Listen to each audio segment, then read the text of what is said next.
Greetings, welcome to Hexed Encountered. My name is Joe. Today I'm going to be doing a preview of a new DLC which is about to be released for the game Master of Magic. It is called Rise of the Soultrapped. If you're not familiar with Master of Magic, it is an epic fantasy 4X. And the Rise of the Soultrapped DLC is coming out on April 28th. I'm doing this about a week ahead of time, just to kind of give you guys a look before it comes out so you can maybe decide if you want to add it. I think it's definitely a worthwhile add-on to the game. Basically what it does is it adds several new things. Probably the most interesting of that is the addition of tech. So you'll have a new realm called Tech Magic, which can be explored. So it's going to have some steampunk-like tech. And so you're going to have a merging here of some tech and some magic. Obviously, with Tech Magic being the name, that seems to be kind of obvious, I would guess. So you're going to have steampunk-like tech, basically working with the arcane stuff that's already in the game. And that's going to allow for new combinations of magic and knowledge and so on. There's also a new race called the Soultrapped, which are basically guardians of this hidden stronghold, which you'll basically be able to find by searching the map, and it'll appear as some ruins, and once you explore those ruins, you'll discover that it is actually the stronghold of the Soultrapped.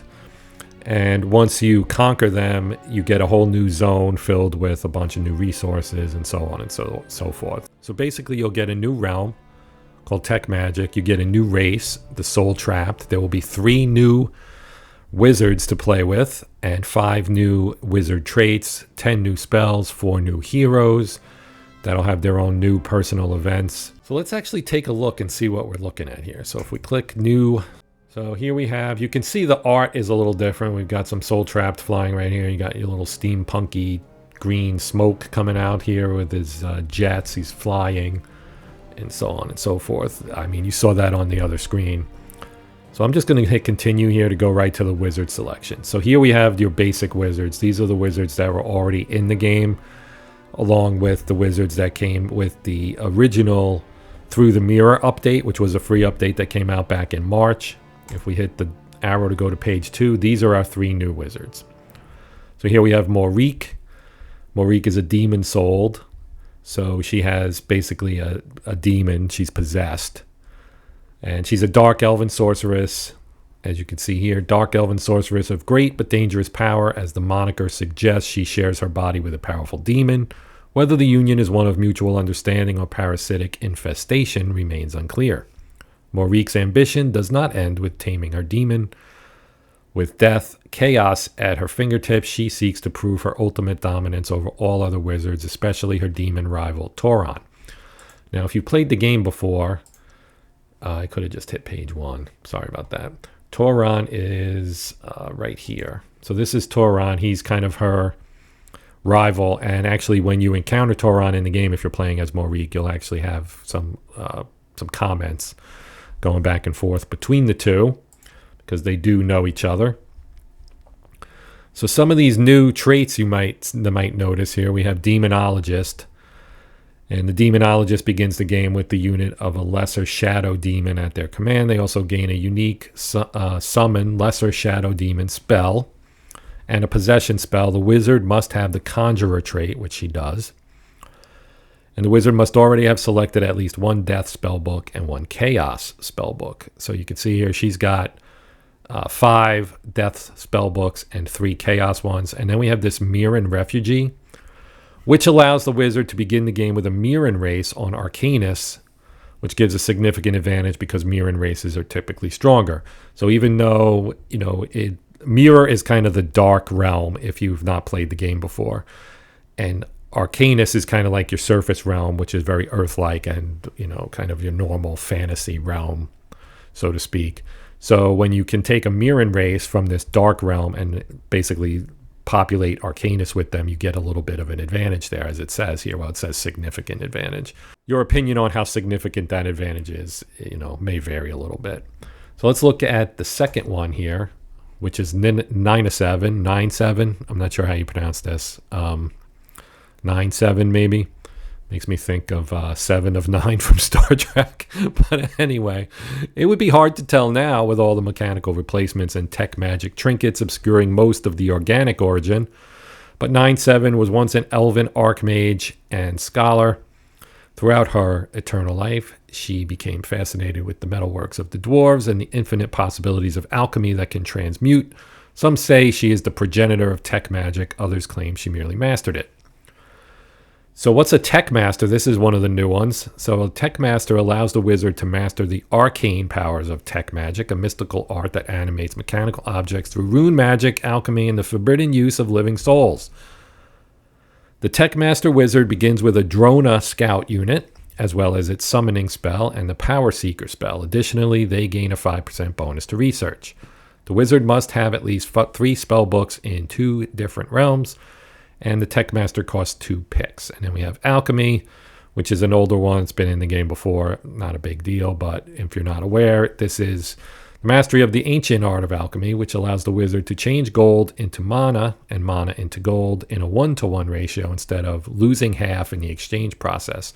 That's actually pretty useful because when you're playing the game, you spend mana for doing spells, which you would expect, and you need gold to do pretty much everything else from building things and so on and so forth, like stuff like that. So there will be times when you might be strapped for gold or strapped for mana, and the ability to actually exchange them 1-to-1 is big because, as it says, you normally, if you spend 100 gold, you get 50 mana kind of thing.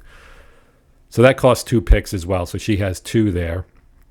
So she's an interesting one because she is basically focused on tech magic, which is the new thing that's been added to the biggest of the new things that have been added through this DLC, in my opinion.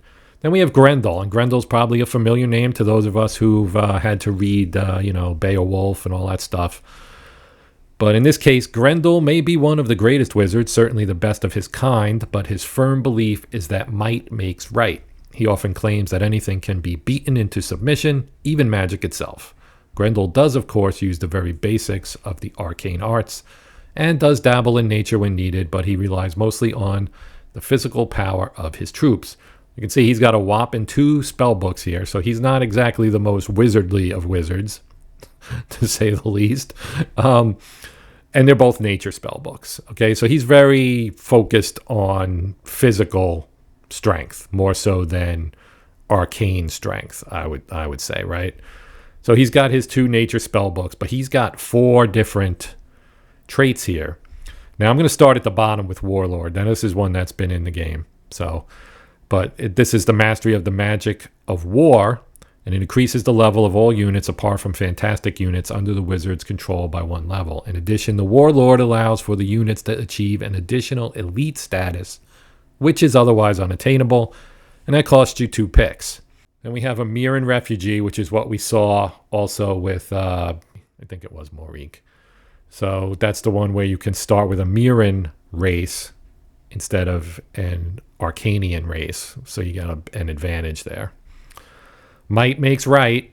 The wizard believes in the superiority of physical prowess over the smarts of magic. All non-fantastic units, including non-fantastic heroes, gain +3 to resistance. They also gain battle regeneration, a new skill that allows units to heal in combat, +2 hit points per turn, and the skill stacks with regeneration. The wizard must have no more than 2 spell books, so there's your limit, right? Might makes right costs 5 picks. So all of his things basically are geared towards making his armies stronger, and that's capped off by Veteran Warlord, which is basically a power-up of the basic Warlord, essentially. So it allows the wizard to become a Veteran Warlord, able to train their armies with greater efficiency. The Veteran thus gives +1 XP each turn to the non-fantastic units under their command and begins with a unit of a swordsman from the starting race. The wizard must have the Warlord trait, and the Veteran Warlord costs 1 pick. So you pay 2 for Warlord, and then you throw a 3rd one on top to get Veteran Warlord, and this extra XP is pretty nice, in my opinion. So let's just let's select 9-7 here so that we can look at some of the Tech Master stuff, and we'll hit continue. So as always, once you pick your wizard, and you can build your own, but we'll just take one of the 3 new built-in playable wizards here. So you have Warp Wood, which basically makes opponents' missile attack. It wipes it out, right? You can read what it says there. Disrupt, which makes a hole in a wall, essentially. So not a lot of picks there. We go next. Now we have our sorcery picks, where we have 3. Dispel Magic True. Wandering Island. So that's this is kind of an interesting one, because it's almost like you make a ship, except it's an island that you can put units on and sail them across the water. It cannot fight and will be destroyed if attacked without units on board. And then Counter Magic, which focuses your power on enemy attacks and tries to counter them. So those are actually pretty good, and I'm not going to change them up. We'll go next. Now you can pick your races, and you can see for 9/7, the mirror races are grayed out. You can't select them. With that mirror and refugee skill, you can actually take one of these guys.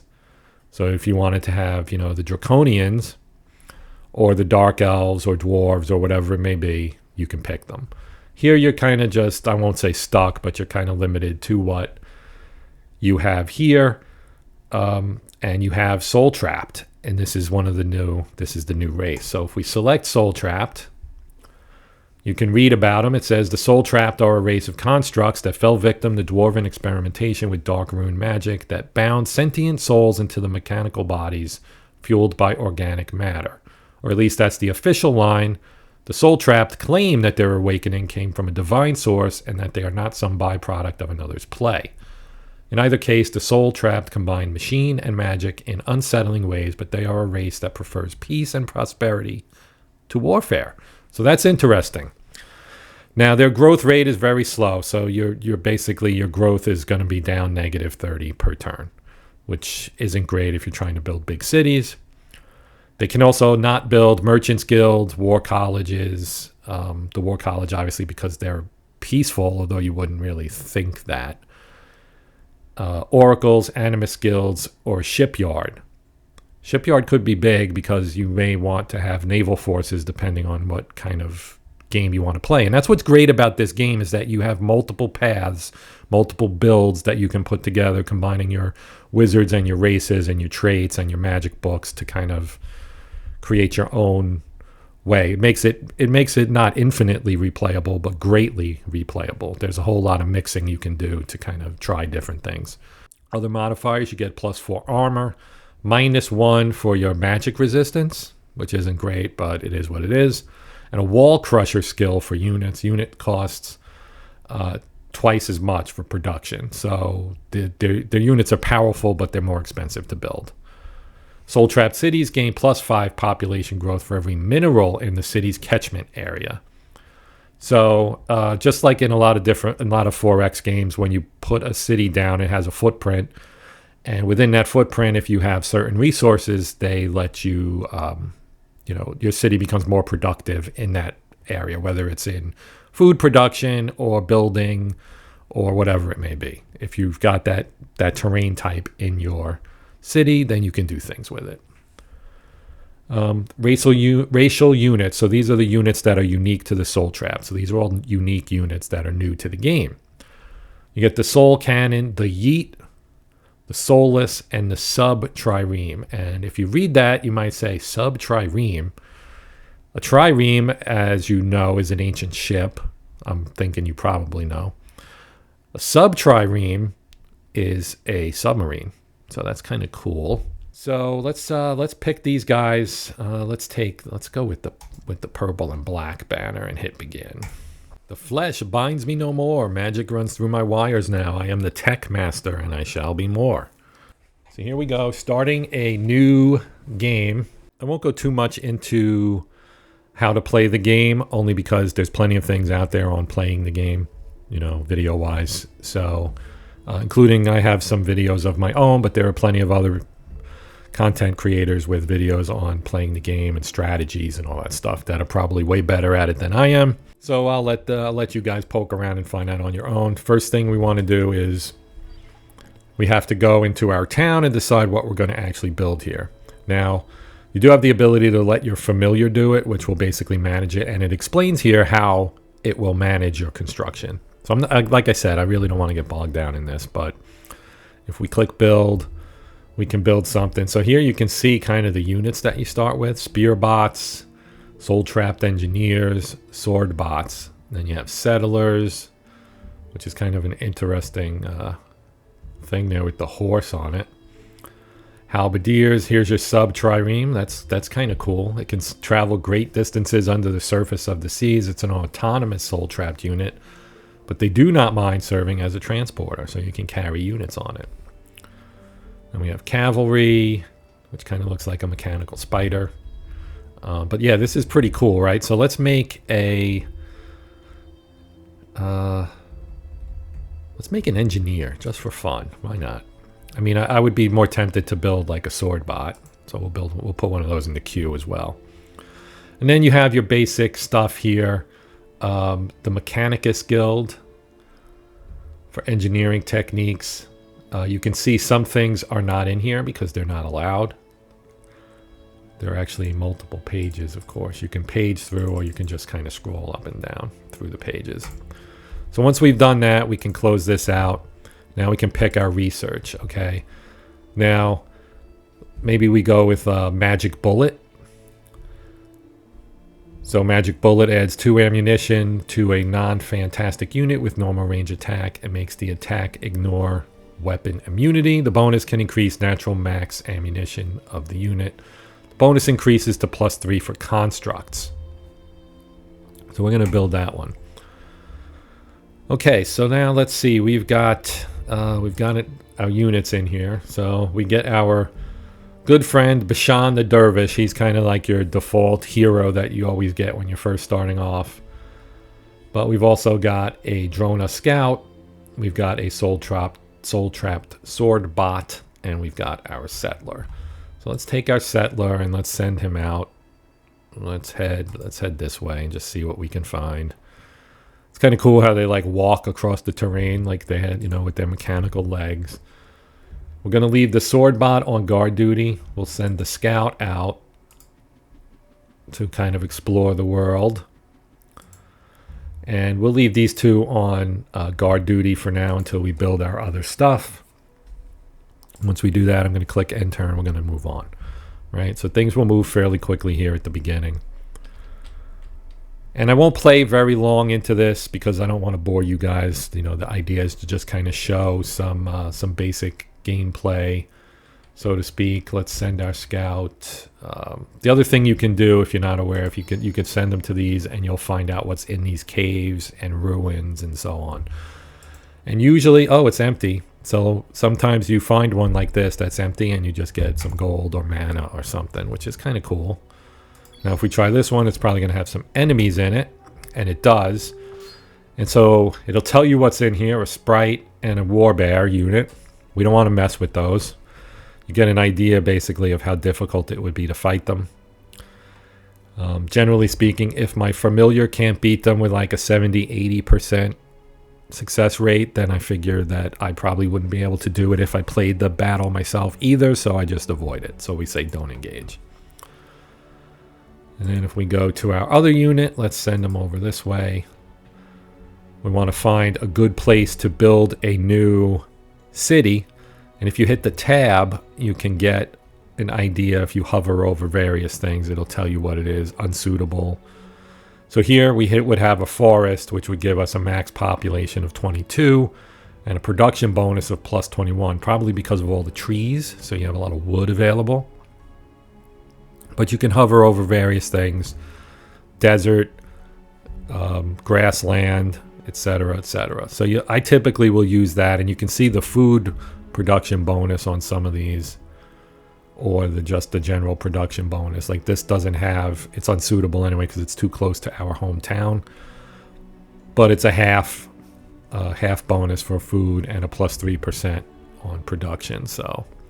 And you just hit tab to turn that off. So here you have your cartographer, which kind of just shows you a large map of the Arcanus plane. So there are the 2 planes that are in the game. And then you have the mirror plane, which if you've explored it, you can switch between the 2 planes like that. So let's end our turn. Move on. And now we have our scout again. Let's send him over this way. And we gain 30 mana, so that's good.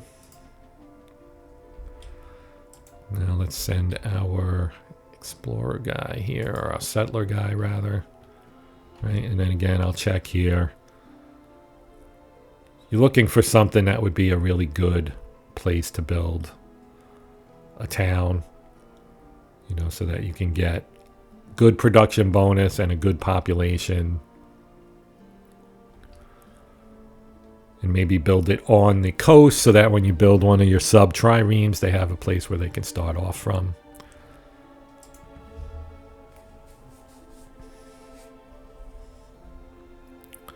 So I'm going to pause now and play out some turns to kind of move us forward, get us going a little bit, and then I'll check back in. We can see something along the lines of when it's going to be, you know, something interesting to look at. Because right now I'm just kind of exploring and finding new things. Okay, so we're in turn 17 here. I'm going to pick new research. We just finished our magic bullets. And so let's look here at one of our tech ones here. So we have a tech sprite. So summon a unit of the tech sprites are odd flying fairies magically merged with mechanical elements and wielding a tech magic ranged attack. The sprites will serve you until death or until the end of the battle. So we're going to research that guy. Now I've got my drone here still flying around. Let's head in this direction, I guess.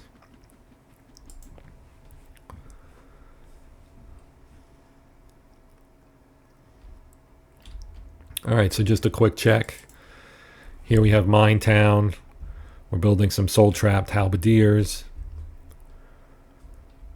And we have a new settlement here, Mallet Town. As you can see, I'm letting the familiar build for now. And that's really all that's going on right now, is we are just kind of, oh, we found another. So you want to know what this is. It's a volcano, which is a chaos node, power 10. So based on the magic that your wizard has, if you can find these nodes, they actually give you extra power. So our wizard, and we can look at her right here. She does have chaos and she has sorcery. So this would be a good one for us to capture now. However, you can't actually see it on this turn. But there are always guardians guarding these things, and they are typically tough nuts to crack. So if we go in here, right? So it's a place of red hot turmoil where chaos thrives. Beware, this place of power is likely to have guardians. So we have a fire elemental, a chimera, and another fire elemental. So yeah, we're not going to engage with that because we'll get our butts handed to us. So what is this down here? That is a Tower of Sorcery Wizardry, which is interesting as well. So I have my engineers building a road from Mine Town up to our new Mallet Town over here. So these are the engineers. They're busily doing their thing here, as you can see. They are able to build things, which is useful because this will enable me to move more quickly between my two towns. In Mine Town, we're still working on our Soultrapped halberdiers. I have 140 gold. I'm gaining 17 per turn, so I could actually buy this out and have it build right away. But I think I'm going to wait for the moment. And I'm going to go on pause again and play another 10 turns or so and then come back, do another check-in, and then I might wrap this up because I don't want it to get too long. This is really only a preview. But if you guys do want to see more gameplay, I could maybe do another gameplay video sometime midweek or towards closer to the launch of the DLC to give you a little bit more taste of what this is all about. Okay, and here we are in turn 36. We just researched Tech Sprites, so we have a new one to research here. And let's go with Phantom Warriors or Hellhounds. Let's go Firebolt. It's pretty basic. I'm also going to take my smallish army here. Here we go. So we just have one sprite here. So I can send my familiar to kill it. And so we cleared the first part. The last stretch. Oh boy. Well, let's choices. Let's see what else we got here. Oh yeah, no way. No, thank you. All right, and we still have our little bot here exploring.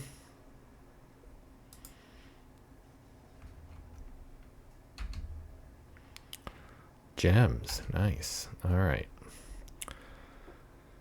So I'm actually going to stop here, and what I'll do is I'll save this game, and then perhaps later in the week I'll do another session where we'll go and play for a little bit, and you can see a little bit more of the gameplay. So that's going to do it for now. I do appreciate you guys watching. As always, if you would consider liking, sharing, and or subscribing to help support my channel, that would be much appreciated. But even if not, I hope you enjoyed the video, and we'll maybe come back and check out something else along the way, down the line, etc. So thanks again. My name's Joe. This is the Hexed Encountered channel, and until next time, happy gaming.